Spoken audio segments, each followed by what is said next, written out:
Welcome to your college-bound kid, a podcast for parents, college counselors, students, and anyone who wants a weekly deep dive into the world of college admissions. My name is Dave. I'm a parent of a daughter in college, and we live in Chicago, Illinois. I'm Lisa, and I'm a clinical psychologist and college counselor. I have a daughter in college, a daughter in high school, and a son in middle school. After 30 years in Chicago, we recently moved to North Carolina. My name is Mark. I'm a college coach in Atlanta and the parent of two daughters. Karis, a graduate of Davidson College, and she is the founder of the Spanish tutoring company, SpanishHelpToday.com.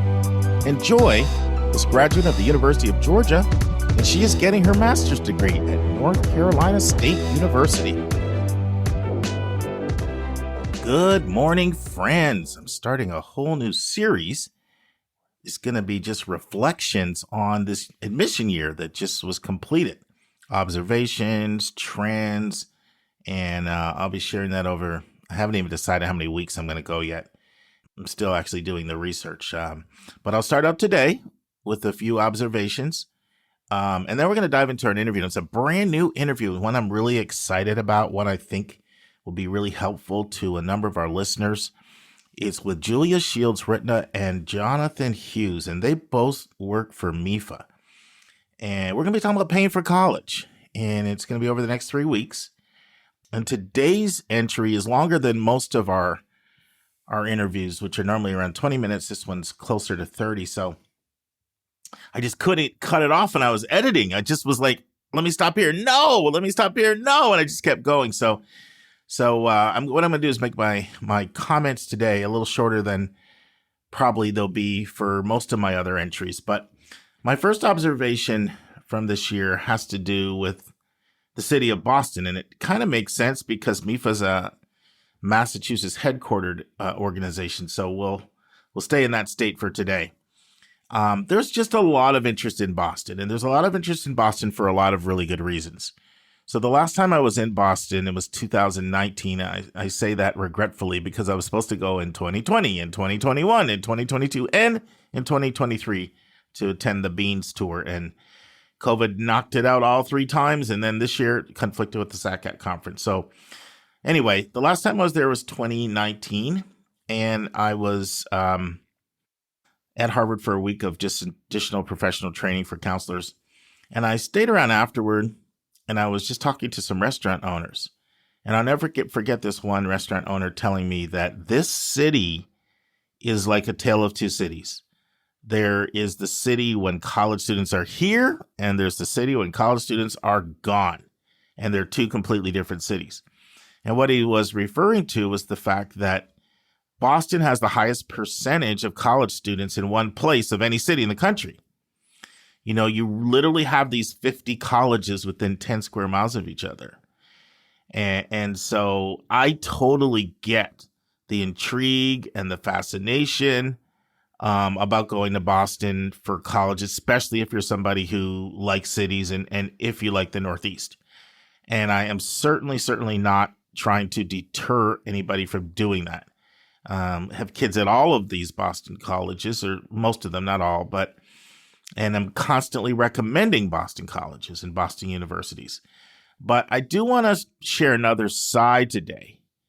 And that is Boston continues to be hot in demand. But 2 things about Boston. It's expensive, and the colleges there tend to give little to no merit-based money.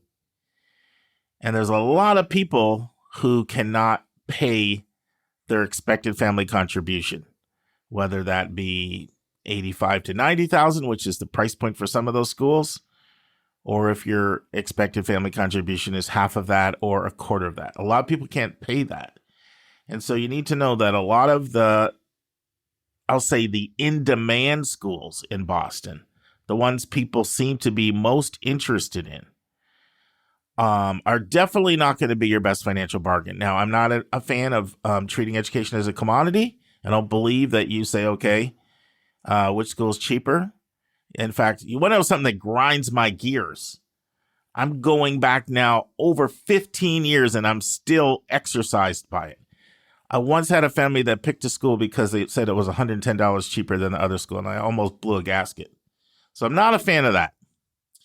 But it does need to be affordable. And so what I find in working with students all across the country is these are some of the schools that are really, really popular in Boston. Tufts, Harvard, Wellesley, Olin for the engineering types, especially ones that like small engineering schools, Boston University, BU, BC, Boston College. And a lot of these schools are not necessarily right in Boston, right? So Tufts is Medford, Boston College, Chestnut Hill.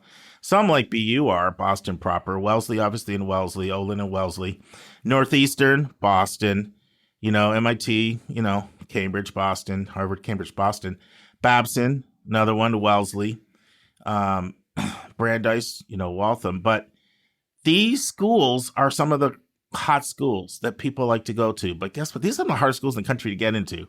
And they're going to cost you a really pretty penny. So once again, I'm not saying not to go. A lot of times you get what you pay for. And everybody's in a different financial situation. But run the net price calculators before you look at those schools, and don't expect to get merit money, because it usually doesn't happen. Now, are there other schools in Boston? They're not killer hard to get into? Yeah, they are. Emerson, moderate level of difficulty. It's certainly not easy, but it's not really hard. It's a niche school, but I wouldn't put it in the same category as like the BCs, the Northeasterns, the MITs, the BUs, the Wellesleys, all of those. Brandeis, as far as level of difficulty. Siebens, Women's College, certainly admits more kids than they deny. So that's a school that could be a great option for people. Stonehill, another one. Suffolk, another one. Wentworth, a great co-op program. UMass Boston. So not everyone is, but most of the ones that people seem to want to go to the most are. And I just want to say, if you're cost sensitive, it may not necessarily be your best value. And I'm just seeing more and more people flocking to Boston. Now, let me say this. You can go 50 miles west to Worcester, and you have 4 outstanding colleges there, and maybe more. There's 4 that I know of. That I get asked about, that I have kids at, that I have interest in. And a lot of those are great value. So I'm talking about College of Holy Cross, WPI, Worcester Polytech Institute, Clark, and Assumption University. So if you're open to just going 50 miles west, there can be tremendous value there. But let's just to illustrate how one school has taken off. Let's just look at Northeastern University. And part of me feels like I should have saved this for a big number on Thursday. But anyway, here it goes. 96,327 applications this year. They're going to go over $100,000 next year. And applications pretty soon will be in Bryce too, though. The business school, in 2021, had an admit rate of 16.28%. That's the undergraduate business school. So they're taking 1 out of every 16 kids in 2021. Let's fast forward 1 year to 2022. 5.73 was the admit rate. So you go from taking 1 out of every 6 kids to like 1 out of every 18 kids. I mean, that's insane. But it's not all doom and gloom. I'll be sharing in other entries some schools that have gotten even easier to get into, or some schools that are great financial bargains. Just trends I'm observing and seeing out there. Some of them probably a little more depressing, some of them more inspiring, inspirational. We'll try to be balanced with it. I don't want this to be all negative, but I also do want to keep it real. And so look for me to share several more observations. The one this year is that people continue to flock to Boston. And while they're great schools there, a lot of times they're disillusioned by what they have to pay and how difficult the schools are to get in. And now this week's interview with a special guest.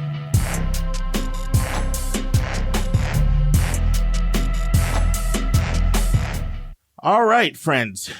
We are, as I said, starting a brand new interview.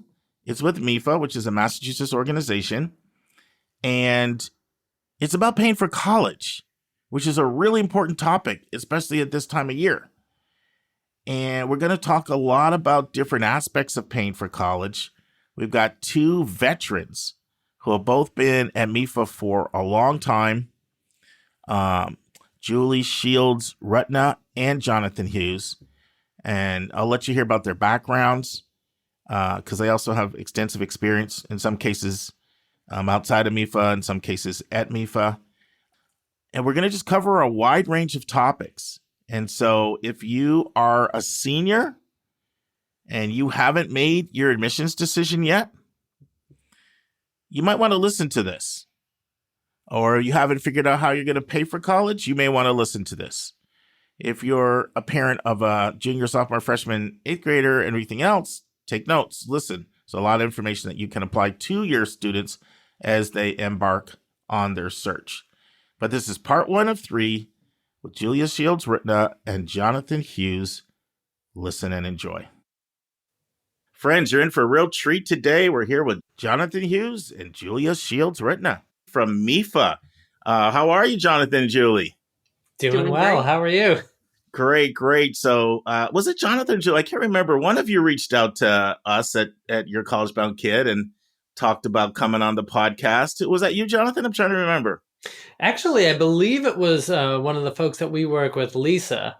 Yes, who reached out, and we were really, really thrilled when you answered that you'd like to have us on and you'd like to collaborate. So thank you so much. Well, you guys deserve the credit because we get, these requests almost daily, and most of the time we turn them down, but we've promoted MEFA before in our podcast. So I was quite excited to have you here today. And we're going to talk about a very important topic today, understanding aid awards and all things money. But before we get into that, I'd love for each of you to just give 30 to 60 seconds about your background and walk us up to how you got to MEFA. Sure. It's a short walk for me for how we got to MEFA because I started MEFA right out of college. Wow. Yeah. So a very short ride for me. But I started working at MEFA, oddly enough, as a temp out of college and working pretty much on a loan side of things. And then over the years, really increased sort of what I do and my knowledge base there to include savings programs and financial aid. And sort of as the company grew in its scope, I feel like I learned a lot along with our mission getting sort of larger and more comprehensive. So did what I learned. And so, like to go out and to give talks and to do seminars and webinars for families and colleges and institutions, and resulting in being on the show now and doing our own podcast, Julie and I, so which you will be a guest on shortly. And Julie, what about you? Yep. And well, I have been doing this work, which I guess I'd call higher education financing, for over 30 years. But wow. I started in a college, in a financial aid office.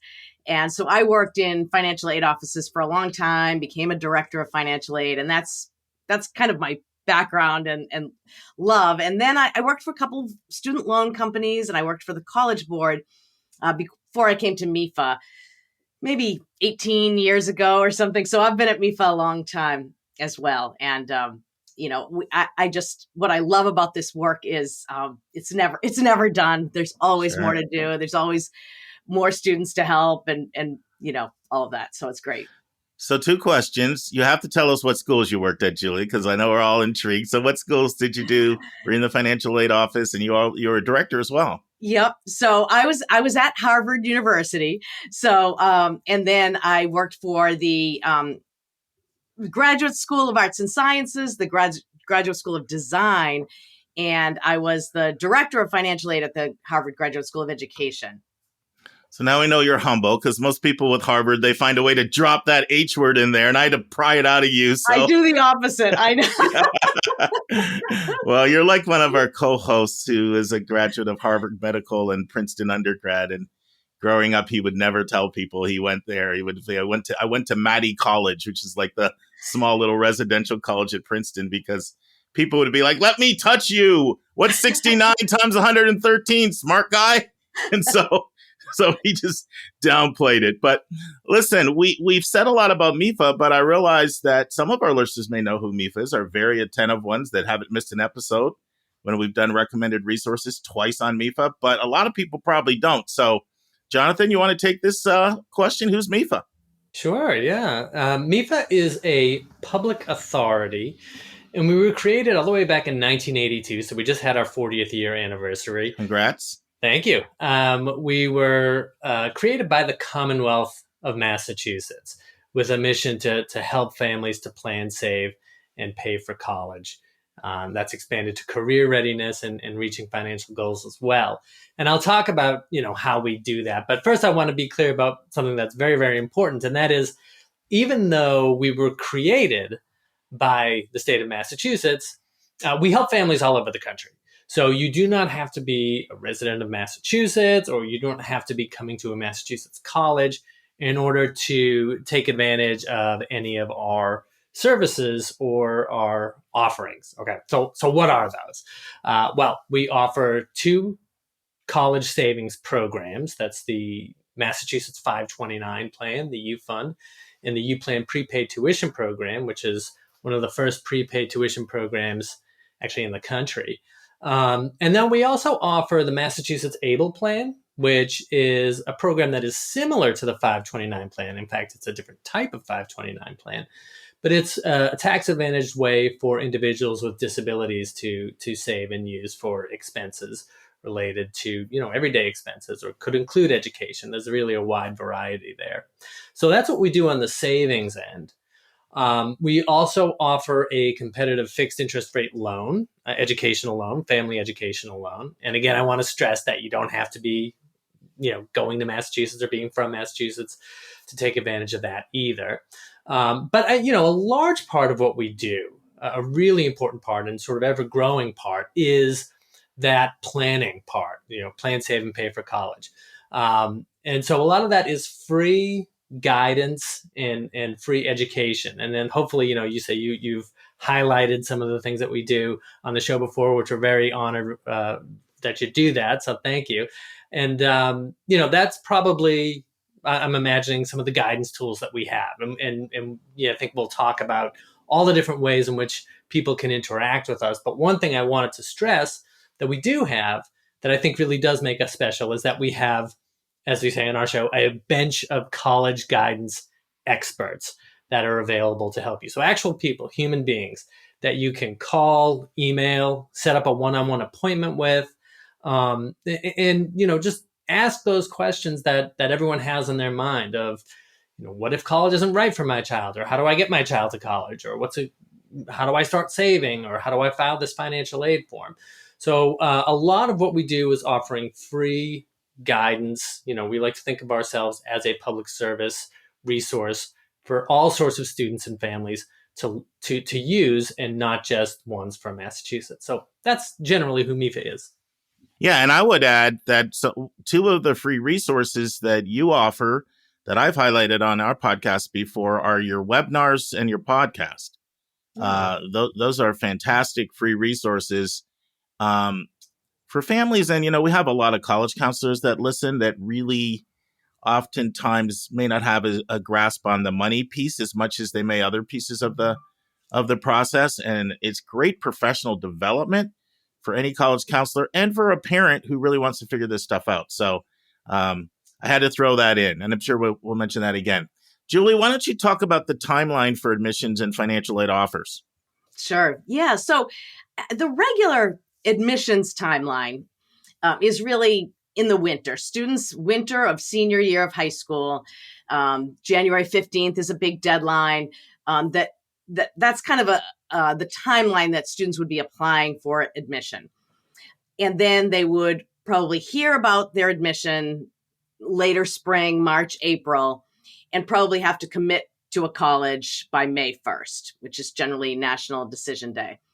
However, over the last good number of years, this whole process has been pulled back a little bit earlier. So most colleges have an early process. And whether that's early admission, early decision, we can get into those differences. But in that case, when students are going to take advantage of one of those early processes, they're applying by November 1st, November 15th, much, much earlier. And then the good news is they're hearing about their admissions decision a lot earlier, sometimes in December before their holiday break. So that's sort of the admissions part. And then the financial aid application deadline usually follows very closely. So in other words, if students are applying early to colleges, there's usually an early financial aid deadline. It's not always the same day, but it's, within a couple of weeks of that early deadline. And the same if they're doing the regular process of applying January 15th, there might be a February 1st financial aid deadline. So the key is when students have their college list is to really pay attention to those deadlines and make sure they apply for financial aid by that earliest deadline. And then they'll be set with all of their colleges. So 2 follow-up questions for you. Would you include rolling in that list of early? You mentioned early decision and early action. Would you include rolling admissions in there? And then the second question is, why is it that sometimes students receive an admissions offer and the financial aid offer is included, and then other times they get an admission offer and the financial aid offer can come sometimes quite a bit later? Yes. So we'll take rolling admissions first. So rolling admissions, as you know, means that students can apply at any time. There's usually an open time and they can apply anytime after that. So in that case, I usually encourage students to just apply as early as possible. If they know they're going to apply to that college and it's rolling admission, apply on the early end just to make sure to take advantage of any financial aid that's available in case that would run out over the course of time. So that's how I would advise on rolling admissions. And then, yes, the difference in that some colleges will actually put the financial aid award right in with the admissions offer. That's ideal because most families need to know that information to be able to even get excited about the acceptance, right? So it goes from that to colleges that maybe will wait a couple of months to follow up with the financial aid offer. I think a lot of that has to do with just internal workings at the different colleges. I mentioned the ideal, but mostly it should be that the financial aid offer follows along pretty quickly within a few weeks, because colleges know that students need that information before they could ever make a decision. So if a college waits and takes a little longer, a family and a student could just say, okay, well, I know it's going to come before I have to make a decision on May 1st. So they can sit back and relax about that, knowing it is going to come, although they can also call the financial aid office just to make sure everything's complete and they're not waiting on something, to make sure they have done everything they need to do in the process. Very helpful. This is for you as well, Julie. Can you talk a little more about why award offers from different colleges can range so much and they can be so different? Yes. And that is a crazy part of this process that we end up talking to families about a lot, because here it is, one student, one family, one situation, and the financial aid offers that student will receive back from different colleges will be very different. And it's just almost a fact that, and what that has to do with is a number of things. First, there are just some colleges that have more money than others, more resources, right? We mentioned the Harvard University piece. Harvard, the Ivy League schools have very wonderful resources and they use them for financial aid. So one thing that schools who have a lot of resources are sometimes able to do is promise to meet the full need of all students who apply. And so in that case, if a student applies to one of those colleges, they can receive a financial aid offer that, once the calculations have been done with financial aid, that covers their need to attend that college. But, the Ivy Leagues are a small number of colleges, and even the schools like the Ivy Leagues are a small number of colleges. So most other colleges can't make that promise of meeting the full need. They just don't have as many resources.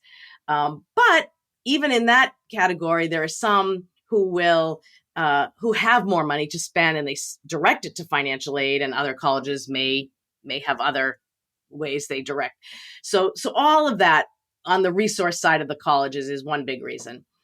And then there's I'd say another big reason, and that is that many, many colleges, other than the Ivy Leagues and like use merit-based aid to bring in their class and bring in their students. So each year they say, we want to bring in an academically sound class and one that's diverse on a number of points on program and ethnicity and race and geography. And we want to bring in the best class. And so we're going to use merit aid to do that.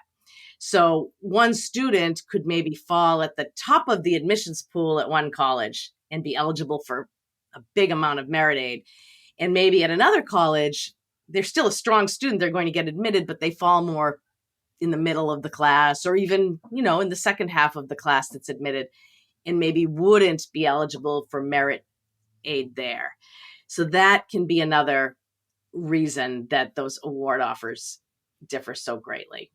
Thank you. Thank you. And Jonathan, what should families be looking out for when they receive their aid awards in the either in their portal or email or snail mail, however they get it? Yeah. So, there are going to be a few different elements that can or may show up on a financial aid offer. And so, the three main types of financial aid, as we like to break them down, the first being grants and scholarships. Okay. And we always say that is the best kind of financial aid that there is. It's what's called gift aid. It's gifted to the student. It doesn't have to be repaid. And so grants are examples of need-based financial aid, right? So based on your financial needs. So the information that you put on your financial aid forms, the FAFSA or the profile or whatever forms that you needed to file and send to the colleges.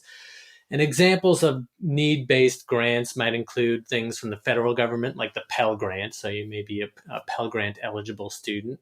Grants can come from the state government as well. And, of course, we're in Massachusetts here at MEFA, so we have some grants from the state government.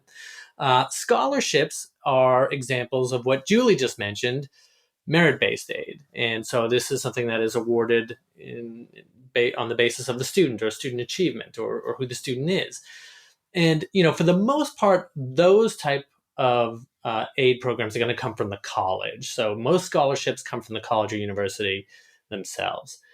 So regardless of whether it's a grant or a scholarship, hopefully you get some of those types of aid because that is the best kind. It's just taken right off the bill and you don't have to pay it back.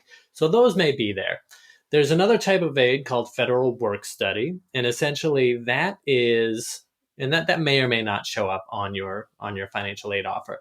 But let's give a figure. Let's say, you see a federal work study amount of about $2,000. That's, I feel like, a realistic amount for a lot of students. And what that means is that the student is then eligible to find a work study job on campus and work the hours and earn up to that $2,000 throughout the year by working that job on campus. So I remember when I was a student, I had a work study job. I answered phones in an office for a few hours a week, and I got about $125 or so, whatever it was, every 2 weeks. I got paid in a paycheck, just like any other job, and that's usually how it goes. And that was kind of my living money at the time. And so that's how I used my federal work study, and I think that's how a lot of students use it. A few things to know about work study. It is incumbent upon the student to actually, if they get a work study award, to actually go and find a work study job, work the hours, and earn the money. Because if they don't, you just lose that money, right? It's just kind of left on the table. And different schools sort of handle that differently. Some colleges will put all their postings on a portal for their work study students to go and search the job listings. Some won't. So if you have a work study award and you want to use that and you're not sure how you can go and find a work study job, you should go to the financial aid office with any questions. One other thing I'll say about it is that if you don't see a work study job, but you still want to work on campus, you can still do that. There are jobs that are available that aren't work study jobs. And just by not having work study in your aid offer, it does not mean that you can't find a job on campus and work a job on campus. So grants and scholarships, federal work study may be there. The final element of financial aid, which is probably going to be there for just about everybody, are federal student loans. And this is where people get a little confused because they think, why are loans considered financial aid if you have to pay them back? And certainly I want to stress that any loan that you may get to pay for college is not necessarily financial aid. We're talking about one specific program here, which is the Federal Direct Student Loan Program. And so, one piece of advice that MEFA pretty much gives everybody across the board, actually we just do, is if you're going to be borrowing anything at all for college, that you start by taking these Federal Direct Student Loans first. They're the only kind of loans that are financial aid because, well, for a lot of reasons. But the first one being there's no credit check to be approved. So you don't have to pass any credit check. Just basically by filing the FAFSA, in 99% of the time, you're eligible to get these federal student loans. These are deferred while the student is in school. You don't have to start repayment until 6 months after the student leaves or graduates or leaves the program. And the government, depending on your financial need, may pay the interest on a portion of those loans. So those are things that are not necessarily available. And in the case of the subsidies, just aren't really available with any other types of loans. And there's all sorts of forgiveness options and flexible repayment terms. They're just not there on other types of loans. So that's why those loans are considered financial aid when others aren't necessarily considered financial aid. So you have your three main types: grants and scholarships, gift aid, the best, federal work study, and federal direct student loans. So if you have 10 different award letters, it's likely that you're going to see different elements of those on different award letters. And so it can be confusing to compare and to know sort of what you're left with after all that. And so the need for students and families to really have a true accounting of what's owed at each college is something that they really need in this time frame when they're getting all their award letters and before they make their decision. And it's kind of what led us to do our How to Pay the College Bill seminars, which are about to start in earnest shortly. So, Julie, I know that some schools will package students with a Parent Plus loan, and they'll put that right into the aid award. Can you explain why parents need to sort of be careful with that? And just talk a little bit about that, because some schools put that in and others don't. Yes. And I guess I can be honest and say I don't like that practice. And at MEFA, we talk about that a lot with families because these award offers are confusing anyway. And we think that confuses things further because, first of all, that Parent Plus loan it's a federal parent loan, but it is a credit-based loan. So the parent would have to submit an application to see if they were eligible. So that's one thing. It's not a definite. And also, I think it clouds the ability for the family to say, okay, here is what it's going to cost for a year. Here is the financial aid we received. And now this is the balance, and can we afford it? Because they're affording it with a loan that maybe they'll decide to take, but they're not even at the point that they made that decision. So in other words, the college is making a decision for them instead of saying, here's how much you are going to owe after your financial aid is offered. And now you have a decision of how you want to pay this balance as a family. Would you like to take a loan? Would you like to get a second job and try to pay out of your income? Do you have some savings? All of those questions that are really up to the family. And so that's why that Parent Plus loan can be shown to the family as here's one of the ways and one of the loans that a family could take advantage of, but it really shouldn't be shown as a type of aid on the award offer. So I'm sure you probably saw a study that came out from a couple organizations a while ago. New America was one. U Aspire was the other company that partnered with New America in that study that showed how confusing these aid awards can be. And they studied like hundreds and hundreds of them. And there were, they found just Parent Plus loan was described very differently with different terminology at different schools. And in some cases, it wasn't clear whether it was a loan or a grant. I know that you guys offer a cost calculator, which I think can be one way to suss out some of these things. Jonathan, do you want to talk about the cost calculator? Because I'm huge on using cost calculators, because the other thing that study found is that sometimes things are just completely skipped, right? A school might just list their billable or direct costs and not list their non-billable or non-direct costs. And then if you use a cost calculator, then you can catch all that. So why don't you talk a little bit about the cost calculator that MEFA offers and how why it's important for every family that's really comparing to use a cost calculator.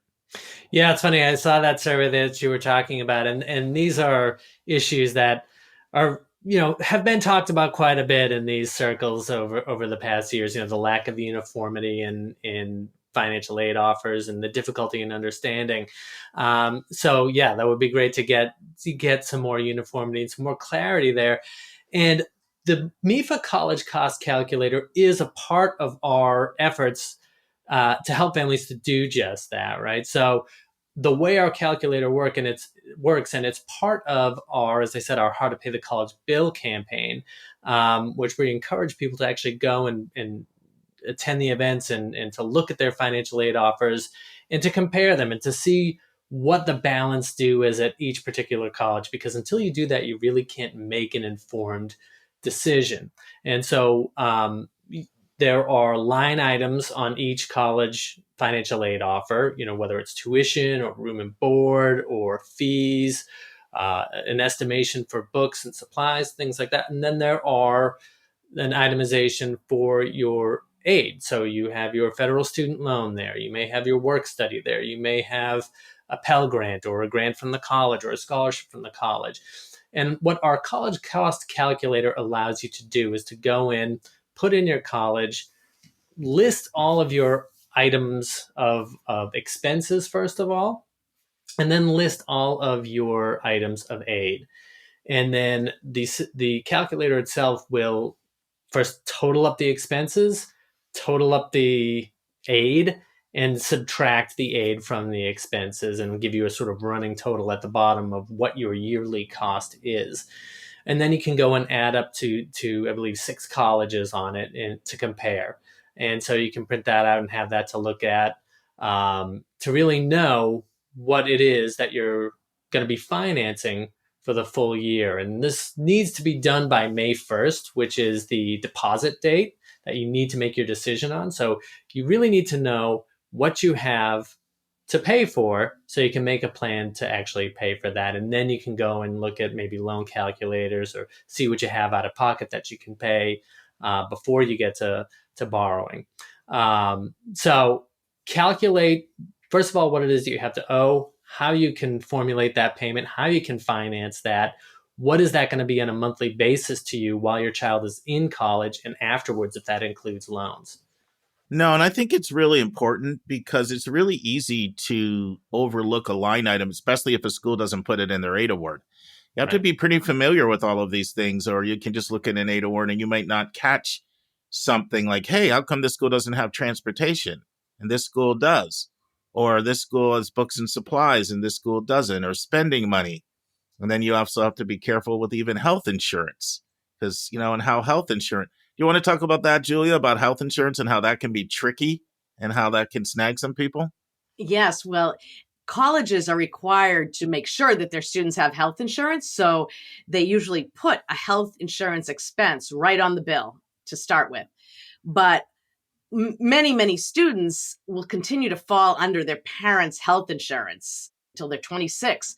So that's a line item where families need to say, I don't want to take the health insurance. I want to take that off the bill. And colleges have probably a health insurance waiver form, but families need to know to ask for that or to find that on the website to be sure that they can take that expense off the bill. So that's a huge piece of information that families need to know in the summer before the student enrolls.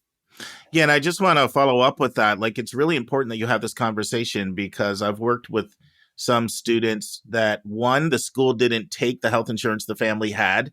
Maybe it didn't apply to their state. I've also worked with students where the school had a very strict deadline of when you had to notify them that you had health insurance. And if you missed that deadline, it was too bad. I actually talked to a financial aid officer once, and she said, it's just brutal. The family's calling and screaming and yelling at us, but I don't set the policy. I'm told that if it doesn't come in by such and such date, you must take our insurance. So that can be a mistake that could cost a family $3,000 to $5,000. So it's just something to be on the lookout for. I'll also say that, if I can add on to that a little bit, Sure. is that we are starting to talk a lot about communication between parent and student. Mm-hmm. And so a lot of this information is relayed to the student, whether it's through a portal or through email, whoever it may be. And a lot of times, communication as a father of a son, a 9-year-old son myself, between student and parent when it comes to school is not always optimal. So if you're listening there, just make sure you're aware of what's going on back and forth on the portals between the student and the school.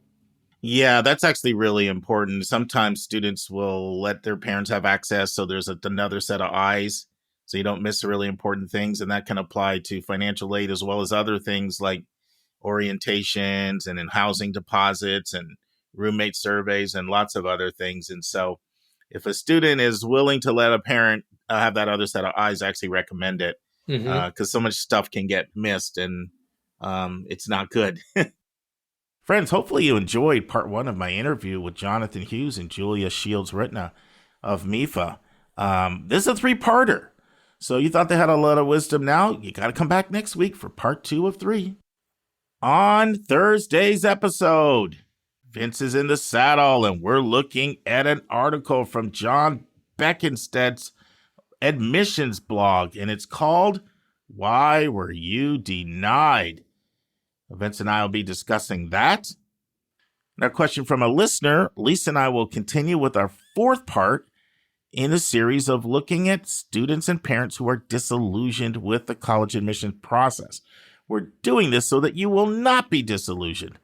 In fact, Lisa and I just recorded that, and we added a 5th part, so that'll actually be a 5-part series, and this will be part 4 of 5. For our interview, we're continuing on with Andre Phillips, the Director of Admission at the University of Wisconsin-Madison, and our topic is Understanding UW-Madison. And our college spotlight takes me back to my California trip in December, and we're looking at HMC Harvey Mudd College. And friends, remember, it's not where you go. It's not where you go. It's not where you go, but it's what you do when you get there and what you do when you get out of there. See you on Thursday, friends. And that's our show. A big thank you to you, our listeners, for tuning in this week. If you find this podcast helpful, please follow us, and you'll get every single episode as soon as it is released. If you're interested, there are a few ways you can really support our podcast. You can click the share button and send it to your friends and acquaintances. You can help us pay our staff and our expenses by donating on our website. You can write a review for us on Apple or Spotify. I'm the producer of the podcast, but we have a fantastic team of 15. Shout out to our co-host, Dr. Lisa Ruff, Dr. David Williams, Linda Depker, Susan Tree, Vince Garcia, and Julia Esquivel. And to our substitute co-host, Sylvia Borgo. Our sensational sound engineer is Nemanja Motvich. Our amazing music is from Victor Allen Weeks. Marketing designs are from Kimberly Blass. Lily Parikh manages our Instagram. Our image editor is Talha Khan. Joyce Ducker does our website episode updates. And our webmaster is Stalianos Dimitriou.